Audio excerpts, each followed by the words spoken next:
Price graphs. Japanese candles.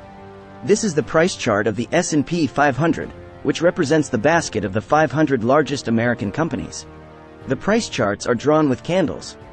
These candles have a body, i.e. a central colored part, and two lines above and below.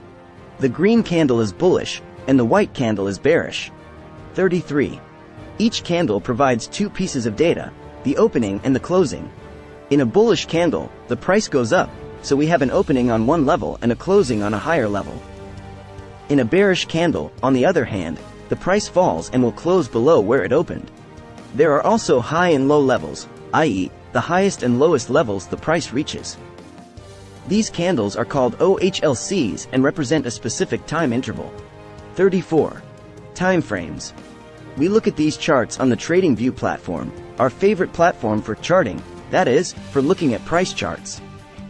It is a completely free platform. Then there are advanced features for a fee. Incidentally, there is a nice tutorial on this platform that I refer you to in the Stealth Retail channel. Click here. We can choose the time frame. As you can see, it can be a day, a week, a month, 4 hours, 1 hour, 30 minutes, 15 minutes, etc. By doing so, each candle will last the selected time frame.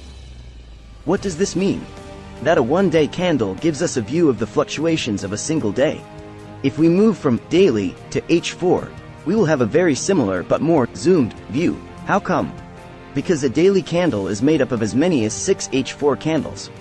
35. Each H4 candle in turn consists of 4 H1 candles, which in turn consist of 2 M30 candles, and so on up to the 1-minute candles. The graphics and price movements are always the same, but we can go into more detail, down to the micro detail. So, you will rely on a daily chart if you want to make trades that last perhaps weeks. If you want to work with intraday price optics, perhaps you will use a 15-minute chart, at most 5 minutes.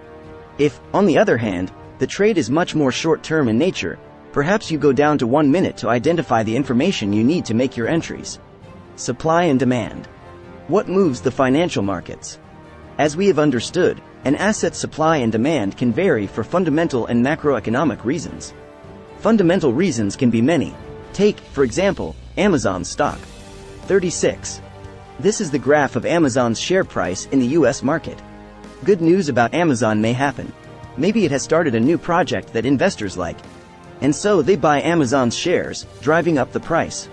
It can also happen that nothing exciting happens in a period, so prices do not vary much, but remain within a range, at which time it is said that prices lateralize.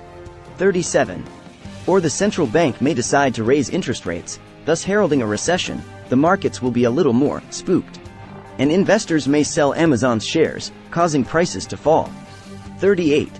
Returning to the price chart of the American Stock Exchange, S&P 500, the reasons behind long-term price movements are fundamental reasons, such as investors deciding to invest in a company, a project they believe in, or, in the case of the SP 500, investing in the American economy. As you can see, the price continues to rise despite short-term correction movements. In the medium term, however, there are fundamental aspects. There may be periods of recession, in which stocks may suffer and fall.